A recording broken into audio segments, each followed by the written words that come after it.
Amani ya Mungu idumu kwetu.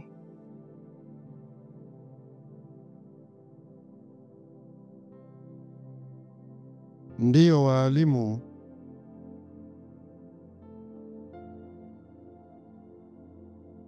tuko kwenye muendelezo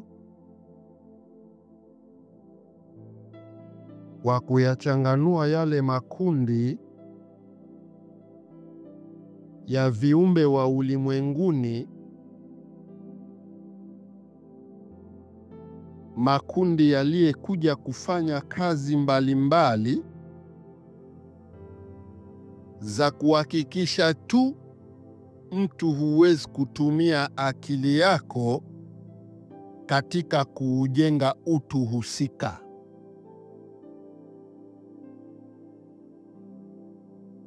Makundi haya ya majini, malaika, mapepo, makundi haya yana mambo mengi yaliyoyafanya.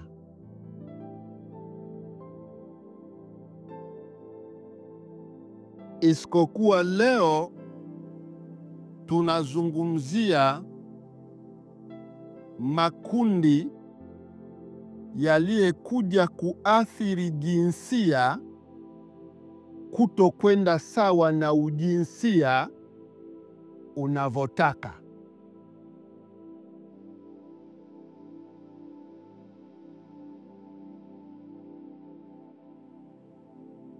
Upande wa majini,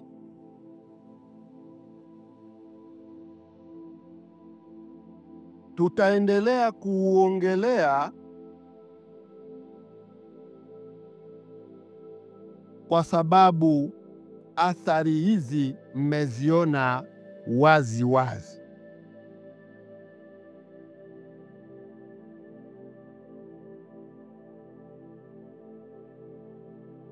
Dunia ya leo kumekuwa kuna vilio vikubwa vya kuhusu ndoa kutokudumu, mahusiano kutokudumu, wanaume kupoteza nguvu za kiume, wanawake kupoteza hamu ya tendo ya kutenda na wanaume, na mabadilisho ya kufikia wanawake kutaka kutenda wanawake kwa wanawake jambo la kijinsia, na wanaume kufanya wanaume kwa wanaume jambo la kijinsia. Athari hii, mitindo hiyo, ilisimamiwa na kundi linaloitwa Afriki.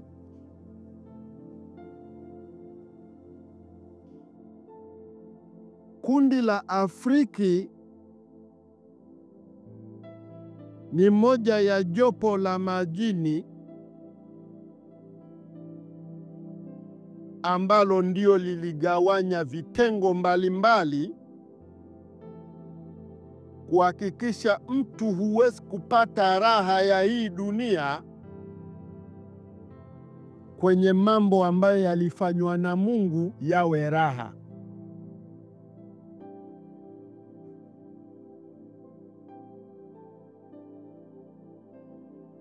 Yale mambo unayohisi haya mambo Mwenyezi Mungu alifanya ni raha,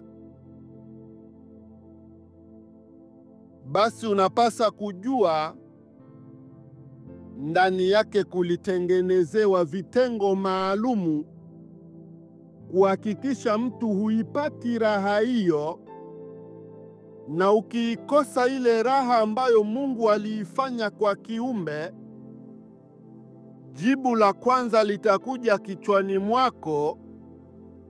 Utaanza kumchukia Mungu na kisha utajichukia na wewe, alafu utakuja kuyachukia na mazingira. Ukishajichukia kwenye formula hizo tatu, maana yake wewe umekwisha haribikiwa.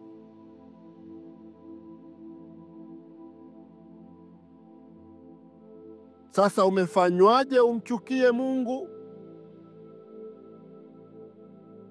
Ni pale Mungu aliweka raha ndani ya ndoa, mkifanya muingiliano wa mwanamke na mwanaume mnapata raha.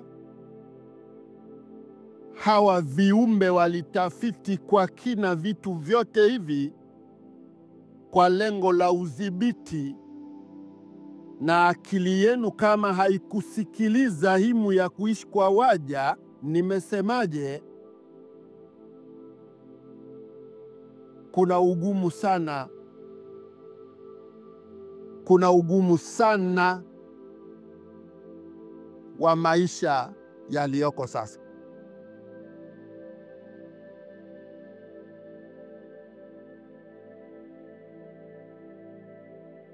Leo tutaanza na kikundi ambacho huwa mnakisikia kutoka ndani ya kundi la Afriki. Kuna kitengo cha jini mahaba.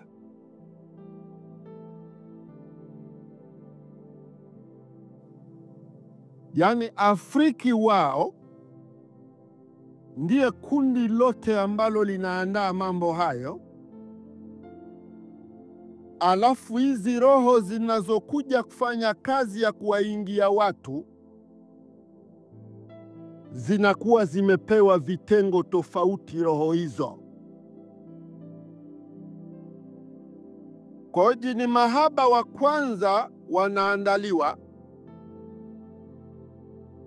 wanakuwa ni wale wanaokuja kuwaingia watoto wa kike, wahakikishe wanakwenda hovyo, kujiuza na kufanya vitu mbalimbali, na vyote wavione ni kawaida, ni maisha, na wafurahie maisha yale, kuona ni jambo liko sawa.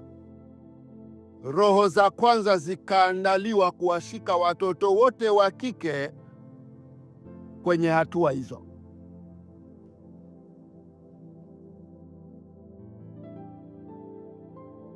Kwa hiyo ukisikia habari ya jini mahaba,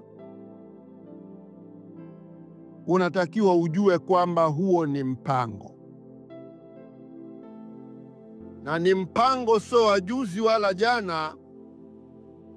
Ni mpango baada ya nyinyi watu kushika mambo ya kilimwengu, alafu hayo mambo mkayafanyaga kuwa maisha yenu, mkaachaga wasaa wa kiutu uliosemwa kwenye dunia hii, mkabaki kuishi kwenye habari za majini na malaika. Watu kama nyinyi ndio mtaishi kwenye dharuba hii, kwa sababu hamna uwezekano wa kuchanganua utu wenu kinyume na viumbe hawa walivyowafanyeni.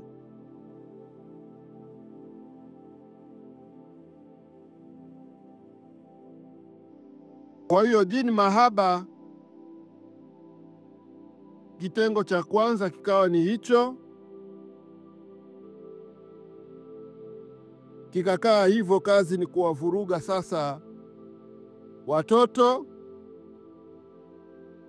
Utaona wako hivi, kwenda kule, ingia huko, kesho kutwa ukimwi, mtondogoo, maradhi sugu, na wanaenda kuvamia vitu vingine vya watu. Wale watu wanaingiza chukizo, wenye hasira zao watawaroga humo na kuwafanyia mabaya, kwa sababu kwanza yeye mwenyewe mtoto wa kike anatembea na sukumizi baya ambalo amekuwa nalo, sasa limefikia sehemu ya kumpepua.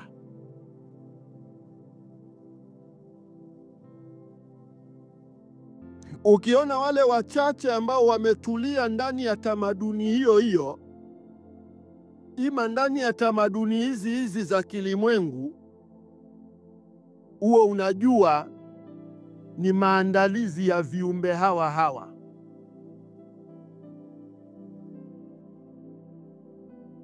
Kwamba hawa hapa waacheni, msiwavuruge,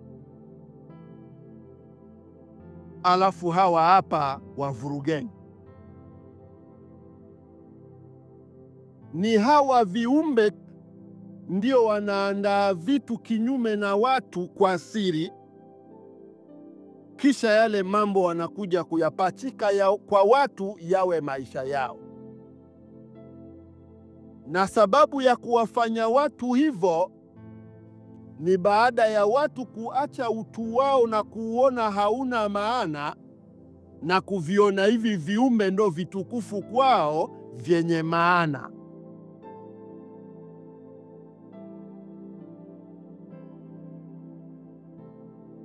Ndani ya kundi la Afriki, hawa walioanza kuja kufanyishwa sasa mazoezi haya ya miingiliano isiyostahiki, hawa ndo wakawa Afrikaans.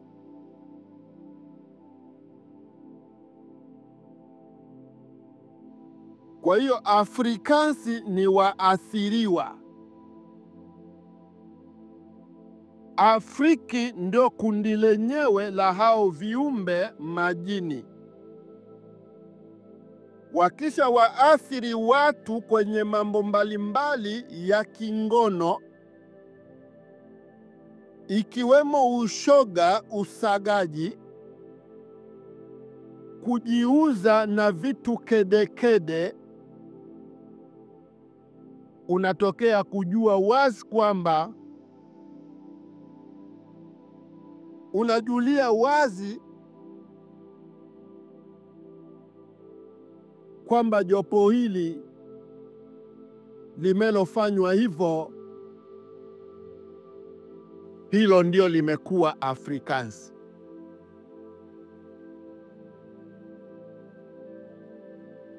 Kwa hiyo hawakuyaanza bara la Afrika,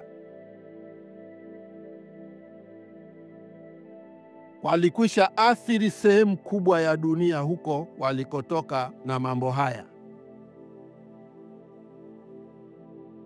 Kwa sababu nyinyi wa Afrika mnabaki kuwa ni watumwa kwa waliyekwisha fanywa utumwa.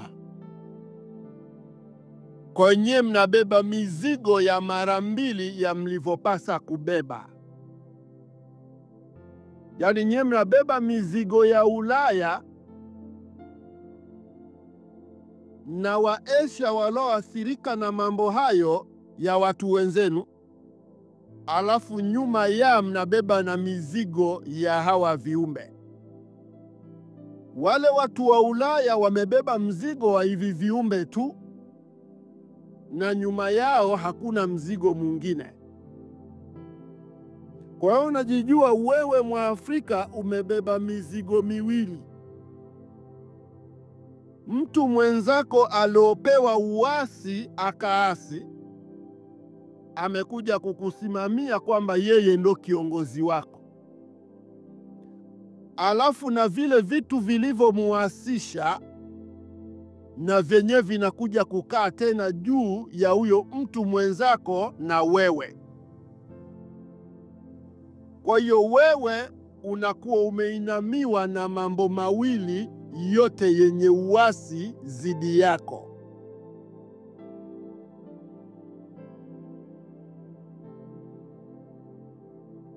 Kwa hiyo ukisikia habari ya jini mahaba, wakawekwa vitengo mbalimbali. Kitengo cha kwanza ni hicho nimekisema, ingia kwa watoto wa kike, wakavurugike huko na mambo mbalimbali. Ukiona ambaye anafanya kazi hizo za kujiuza huku anajipa shauri kwa nguvu zote, anataka atoke humo. Na akipata mahusiano, unaona mahusiano yanakaa, ima anaacha vitu vya kujivuruga. Unajua huyu anafanyia shida tu, pengine anataka hela, pengine anataka yale ambayo kayadhamiria yeye. Lakini yuko anayejiuza, chukua hela zozote mpe, fanya utakachojua, ataendelea na kazi hiyo hata kwa mtindo mwingine tofauti na huo ulioshika nao mwanzo. Sasa huyo anakuwa ndio wale kunguru hawafugiki. Wewe utamwambia achana na vitu hivyo, kama shida ni hela ufanye hiki na hiki, utaona bado kafanya hayo uliompa, na bado ataendelea na mambo hayo, kwa sababu ana msukumo nyuma ya amekuwa nao. Roho za viumbe majini zikakaa ndani ya watu hivyo. Athari ya kwanza hiyo, watu wakaendelea kuteseka kwa kina hivyo. Mtu akishakuja kujiona anachoka, anaanza kuzeeka, ndo anaanza kuwa na maswali mengi, na wao wanakupeleka mpaka uchujuke usichana wako. Ukishaanza kuwa kwenye hali fulani, wanaingia mitini, kwa sababu wanajua hapo misheni imekamilika. Hakuna anayeoa kikongwe. Kwa hiyo wanakuacha kipindi umeshachakaa na kuharibika. Wale wanatoka kwako, wanaenda kuwashika wasichana wengine wapya, na jambo hilo wanalifanya kwa misheni na agano. Ndo haya majuto makubwa unayoyaona kwa baadhi ya dada zetu wengi walokwisha fikia umri fulani, hawajajuaga watajistiri wapi. Hawa wengi ni ambao wameinamiwa na mambo haya.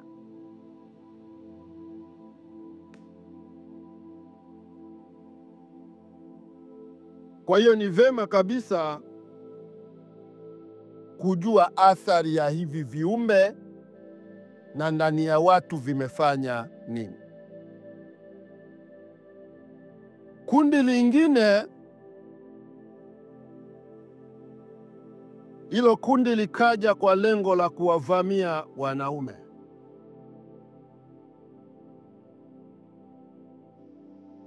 Watoto wengi wa kiume wakavamiwa na haya majini mahaba, kwa maana roho hizi zinazowapeleka kwenye umahaba hewa. Kwa hiyo watoto hawa walioshikwa kwenye mahaba hewa,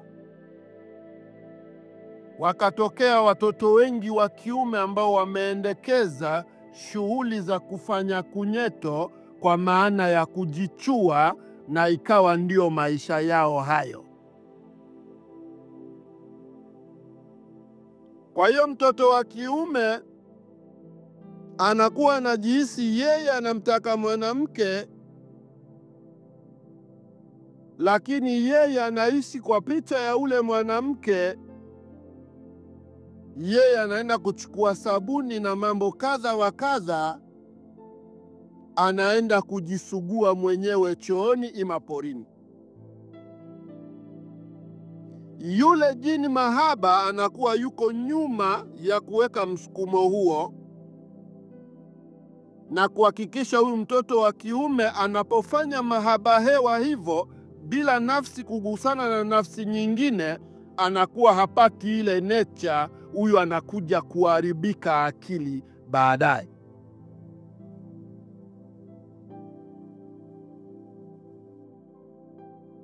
Kundi hilo na lenyewe ni kubwa, waalimu,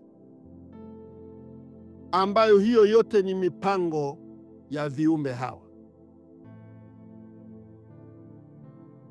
Kwa hiyo viumbe hawa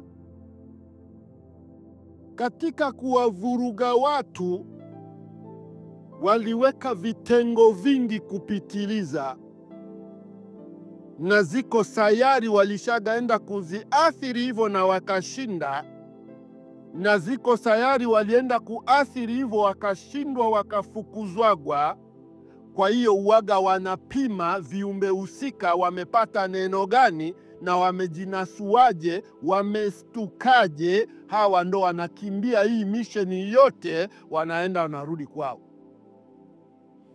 Msipostuka mkabaki na tamaduni zao, mkasema hawa ndo majini safi, hawa ni wachafu, hawa ni marohani wazuri, hawa ni marohani wabaya, mkabaki na akili za kipumbavu hizo bila kujua hawa ni wamoja, mpaka kwanza upate akili ya kiutu hii na uishi kwenye imani ya kiutu hii, ndo utamjua jini fasaha na asiyekuwa fasaha. Wewe ukiwa kinyume na jadi, ukawa ndani ya tamaduni walizozileta hawa viumbe, wewe huwezi kujua jini anayefaa na asiyefaa, kwa sababu humo kuna maigizo makubwa ambayo huna elimu nayo.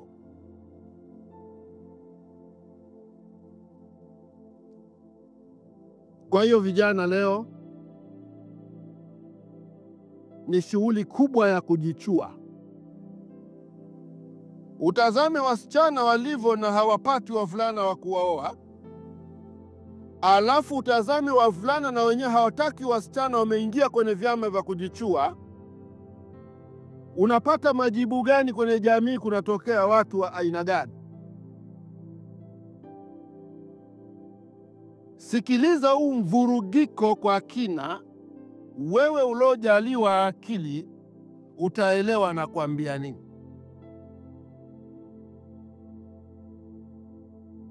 Hivi vyama vya kujichua na vyenyewe vimeendelea. Wanajua ukishajichua mpaka ukafika miaka 50, moja kwa moja wewe kukaa hapo tena unataka mwanamke inakuwa ni ngumu sana. Inakuwa kuna ugumu kwa sababu umeisha lemaza vitu vingi ndani ya mwili. Wanakuacha na miaka yako 50 hapo. Ndio wale wazazi unaowaonaga wanakaa kuweweseka. Hata wawe barabarani tunaona wamekaa wameweweseka. Hawa wamepita kwenye kumbo za maisha haya. Ni vitu vinahuzunisha sana. Ni vitu vinatia uchungu sana. Hili kundi likabaki hivyo kuhakikisha limevamia vijana kwa kuwaletea ndoto za ajabu ajabu. Wanakaa hapo, shughuli za kujichua ndiyo mambo yao. Linakuja kundi lingine. Hili ni kundi sasa la kuingiliwa na jini mahaba wenyewe. Unakuta mtu sasa ana uhusiano na jini. Yule jini kabla ya kuja kukuingilia, cha kwanza anatuma roho agiza. Anakuwa na roho ambaye anaituma kwanza kwako. Inakuja pale kipindi umeshapata usingizi, unataka kulala. Ima inakuja inakuletea tu usingizi fulani mzito. wakati wewe umejawa na ule usingizi, inaanza kukuonyesha matukio mbalimbali ambayo huwa unayahitaji kimapenzi. Sasa roho inakuwa na laghai kubwa kwa sababu yenyewe ni mionzi. Lakini jini halisi anakuwa yuko nje ya nyumba hiyo, anasubiri misheni itimie ya wewe kukaa sawa katika kutengenezwa hivyo, alafu yeye anakuja kukuzini kweli kimwili.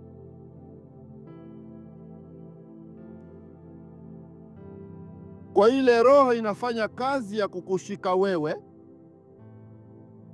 unakaa pale unahisi unafanya mahaba na mtu labda unayempendaga.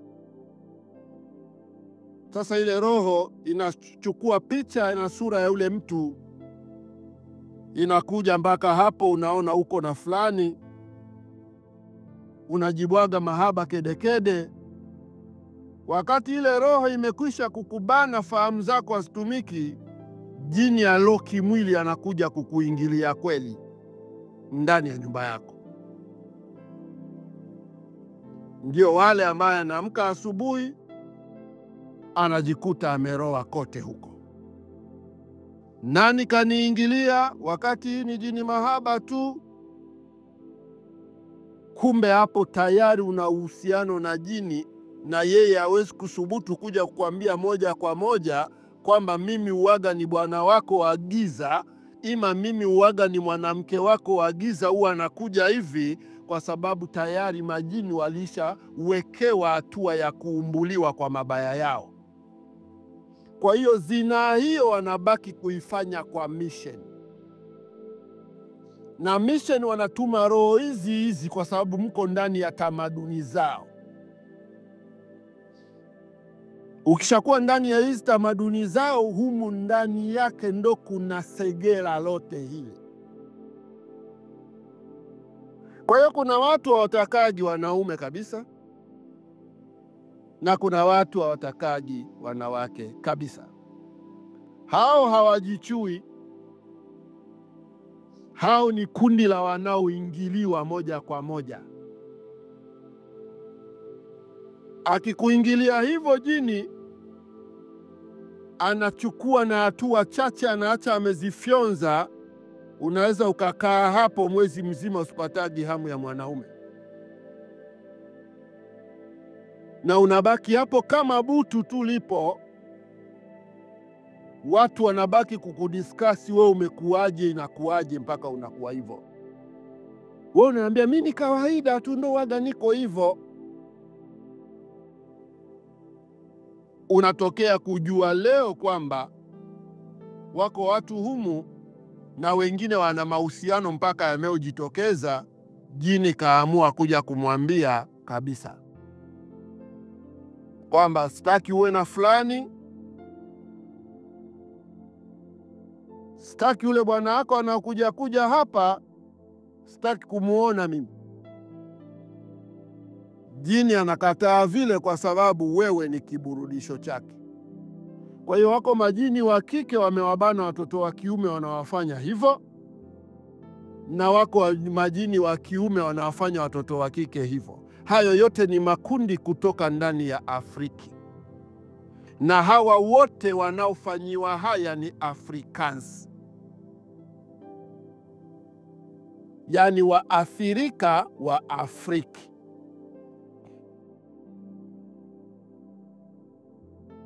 Makundi hayo ambao ndo leo mmebaki kusema jini mahaba na hivi, wameyafanya haya. Na kundi lingine ni ile kundi ambalo liko sasa kwenye heka ya kumaliza nguvu za kiume za watoto wa kiume.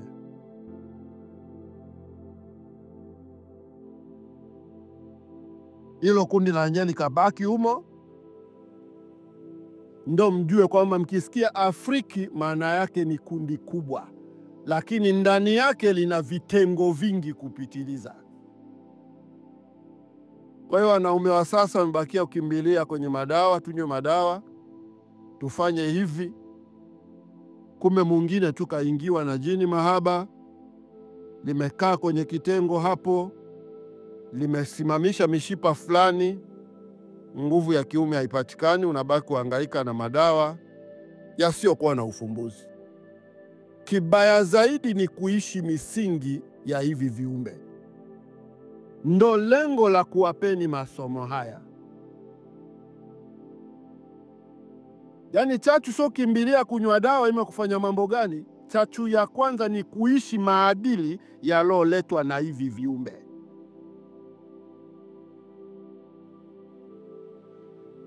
Na kundi hili kubwa la mwisho lenyewe likapewa kazi sasa, hakikisha wewe umemvaa huyu, unambadilisha hisia zake. Huyu ni mwanaume, anatakiwa ajihisi kuwa ni mwanamke, na anatakiwa yeye aanze kuingiliwa na huyo jini. Anaanza kufanya hiyo kazi ya yeye kuwa anamuingilia kimya kimya, kumzoesha mpaka mwisho anajikuta kuingiliwa na watu. Huo ni uteja wa kawaida anafanya. Na kwa wanawake wakapangwa safu hiyo. Hakikisha kwamba huyu analala na mwanamke mwenzake, jini mahaba. Mwanamke anakuja na kupa mahaba, anakufanyia mambo fulani, romasi zile za kufa mtu, unatokea kuwa na huba na mwanamke mwenzako. Ukikaa hapo unamtamani mwanamke mwenzako kumfanyia haya. Mwisho wa siku unaingizwa chama hicho. Kwa hiyo walianza kufanyiwa haya watu wa Ulaya na wakawa wazoefu, na wao wakawaletea watu wengine maisha hayo. Makundi na majopo ya viumbe hawa wakawafanya watu kuishi kwenye hila hizo na kuharibikiwa. Niwashukuru ndugu wana hoja mbalimbali. Somo letu la leo limetuelekeza kuhusu makundi haya ya Afriki na kuendelea, nini kazi yake. Asanteni.